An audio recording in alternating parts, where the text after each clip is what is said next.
지금 50대인 사람이 앞으로 가장 두려워해야 하는 것은 무엇일까요?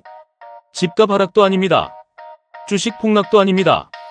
진짜 무서운 건 은퇴했는데 아직 연금이 안 나오는 시간입니다.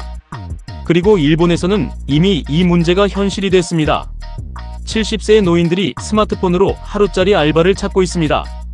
편의점 2시간, 물류 상하차 3시간, 식당 정리 2시간. 문제는 이게 특별한 사람이 아니라는 겁니다. 평범하게 직장 다니고 퇴직한 사람들이라는 겁니다. 그런데 더 충격적인 건 한국입니다. 한국은 일본보다 훨씬 빠르게 같은 길로 가고 있기 때문입니다. 지금부터 왜 한국에서도 5060 초단기 알바 시대가 폭발적으로 늘어날 가능성이 높은지, 그리고 앞으로 살아남기 위해 무엇을 준비해야 하는지 이야기해 보겠습니다. 우리는 보통 은퇴라고 하면 60세를 떠올립니다. 하지만 현실은 다릅니다. 한국인이 실제로 주된 직장에서 밀려나는 평균 나이는 52.9세입니다. 법적으로는 정년이 60세지만 현실에서는 50대 초반부터 희망퇴직과 구조조정이 시작됩니다. 회사 입장에서는 연봉이 높은 사람부터 정리하는 게 가장 쉽기 때문입니다.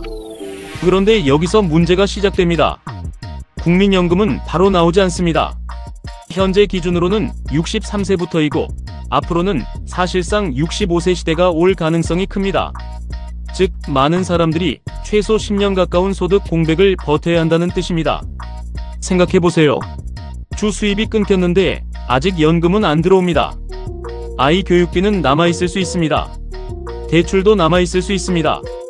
부모 병원비까지 동시에 들어갈 수 있습니다. 그런데 대부분 사람들은 아직 이 문제를 심각하게 느끼지 못합니다.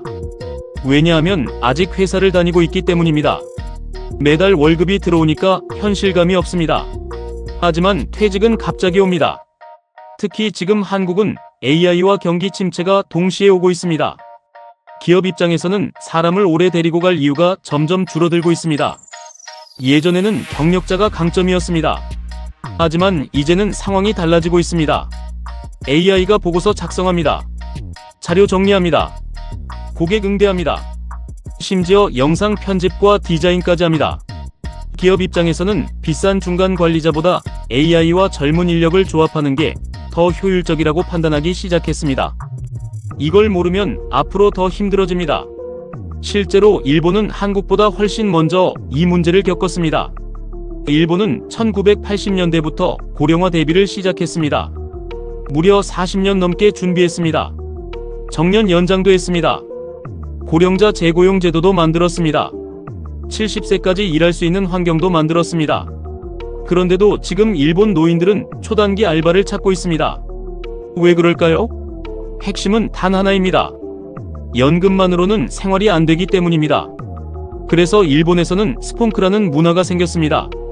스마트폰 앱으로 하루 단위 알바를 찾는 방식입니다. 재밌는 건 처음에는 대학생들이 용돈벌이로 쓰던 서비스였다는 겁니다. 그런데 지금은 상황이 완전히 바뀌었습니다. 60대와 70대 이용자가 급증하고 있습니다. 오늘 일하고 오늘 돈 받는 구조입니다. 편합니다. 면접도 없습니다. 이력서도 없습니다. 하지만 이 현상을 무조건 긍정적으로만 볼 수는 없습니다. 왜냐하면 그 이면에는 노후 불안이 숨어 있기 때문입니다. 평생 일했는데도 은퇴 후 계속 일해야 하는 구조. 이게 지금 일본 사회에서 벌어지는 현실입니다. 그런데 여기서 중요한 사실이 있습니다.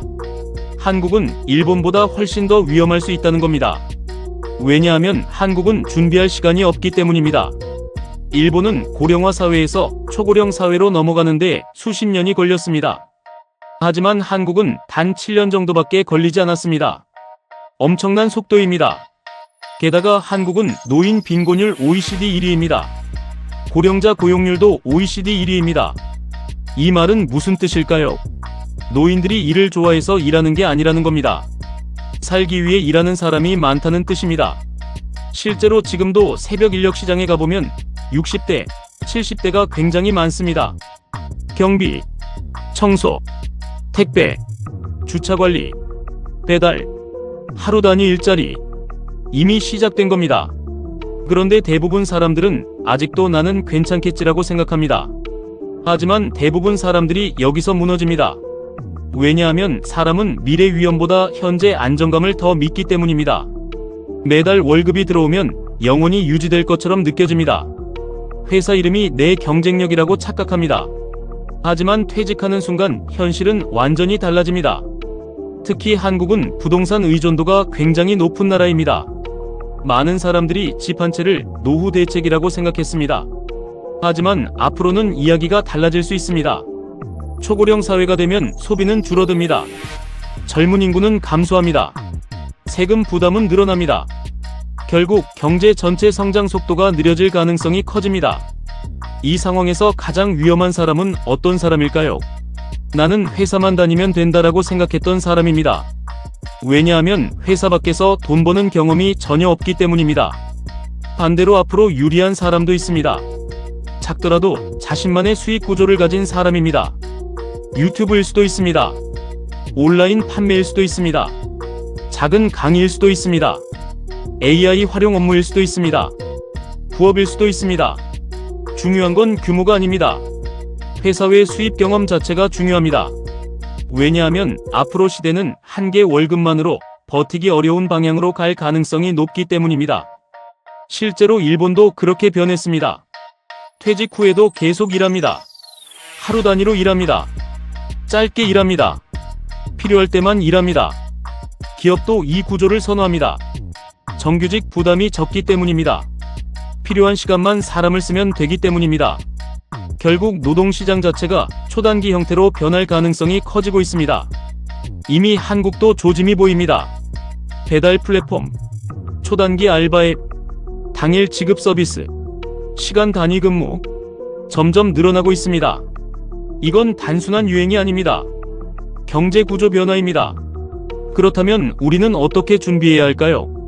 첫 번째입니다. 정년을 믿으면 안 됩니다. 중요한 건 법이 아닙니다. 현실입니다. 법적으로 60세라도 실제 현장에서는 훨씬 빨리 밀려날 수 있습니다. 두 번째입니다. 연금만 믿으면 안 됩니다. 국민연금은 매우 중요한 제도입니다. 하지만 그것만으로 충분한 생활이 가능한지는 별개의 문제입니다. 특히 물가 상승까지 생각하면 체감은 더 어려워질 수 있습니다. 세 번째입니다. 지금부터라도 작은 수익 구조를 만들어야 합니다. 많은 사람들이 나중에 준비해야지라고 말합니다. 하지만 나중에는 늦을 가능성이 큽니다. 왜냐하면 퇴직 후에는 체력도 떨어집니다. 배우는 속도도 달라집니다. 불안감도 커집니다. 그래서 가장 중요한 건 아직 소득이 있을 때 준비하는 겁니다. 네 번째입니다. AI를 무조건 두려워하지 말아야 합니다. 오히려 AI를 활용할 줄 아는 사람이 유리해질 가능성이 큽니다. 예를 들어 혼자서 영상 만들 수 있습니다. 문서 작업 가능합니다. 온라인 판매 가능합니다. 콘텐츠 제작 가능합니다. 예전에는 직원이 필요했던 일을 이제 개인이 할 수 있게 됩니다. 이 차이가 앞으로 굉장히 커질 수 있습니다. 그리고 마지막으로 가장 중요한 건 현실을 외면하지 않는 겁니다. 많은 사람들이 경제 이야기를 듣기 싫어합니다. 불안하기 때문입니다. 하지만 현실을 모른 척한다고 문제가 사라지지는 않습니다. 오히려 빨리 아는 사람이 준비할 시간이 생깁니다. 지금 한국은 굉장히 큰 변화의 초입에 들어가고 있습니다. 고령화, AI, 저성장, 일자리 구조 변화, 이 네 가지가 동시에 오고 있습니다. 그리고 그 중심에는 결국 생존 방식의 변화가 있습니다. 예전처럼 한 회사에서 평생 버티는 시대는 점점 끝나가고 있습니다. 앞으로는 스스로 돈 버는 힘이 훨씬 중요해질 가능성이 큽니다. 일본에서 벌어지는 초단기 알바 열풍은 단순한 해외 뉴스가 아닙니다. 한국의 미래 예고편일 수 있습니다. 이제 선택해야 할 시간입니다. 아직 월급이 들어올 때 준비할 것인지, 아니면 소득이 끊긴 뒤 현실과 싸우게 될 것인지. 시대는 이미 변하고 있습니다. 그리고 생각보다 훨씬 빠르게 움직이고 있습니다. 여러분은 이 변화가 어떻게 흘러갈 거라고 보시나요? 한국도 일본처럼 초단기 알바 시대가 본격적으로 올 거라고 생각하시나요? 댓글로 여러분 생각도 남겨주세요. 앞으로도 돈의 흐름과 시대 변화 속에서 개인이 어떻게 살아남아야 하는지 계속 이야기해드리겠습니다. 영상이 도움이 되셨다면 구독과 좋아요도 부탁드립니다.